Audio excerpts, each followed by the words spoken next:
The Midnight Club, created by Mike Flanagan and based on the novels by Christopher Pike. And also, you guys already know that Mike Flanagan has been killing it lately with the horror content over recent years, like with Midnight Mass, The Haunting of Hill House, Dr. Sleep, Gerald's Game. I mean, he's got a lot of work floating around out there. But the Midnight Club series follows 8 teenage hospice patients who meet up each night at midnight to tell sinister stories. And if you're a 90s baby like me, although they've rebooted it a couple times by now, this might sound like something quite reminiscent of the old Nickelodeon show Are You Afraid of the Dark?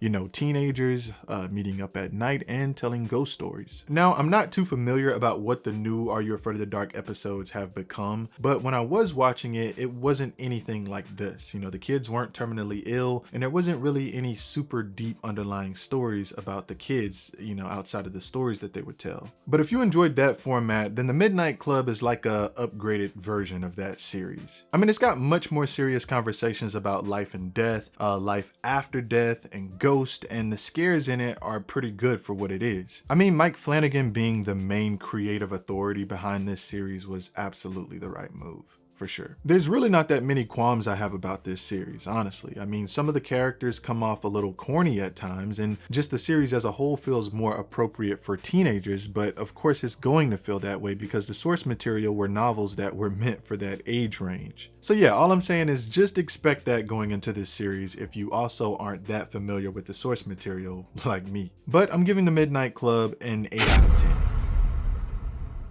I'd be lying if I said some of the stories weren't intriguing. I mean, the writing throughout the show is actually really good for the target audience, especially for the story themes that the individual characters narrate, and the moral lessons throughout the show can be applied to anyone of any age. My biggest issue with the show is that I just didn't like the way season 1 ended. I mean, it's pretty clear after seeing season 1 that there is gonna be a season 2, and you know, we're gonna really need that as long as Netflix doesn't go on a killing spree and start, you know, canceling a bunch of shows again. And it's kind of a big cliffhanger, although you could have probably guessed it, and I personally don't feel like season 1 was a complete package. I just felt like they could have provided a few more details before bringing the season to a close and could have still left some interesting lore on the table for season 2. I mean, but of course those are just my thoughts. But anyway, the Midnight Club premieres this Friday only on Netflix, and that's probably going to be like the best series to check out this weekend. So yeah, but there you have it, and if you enjoyed the content, you know exactly what to do. Thank you for watching.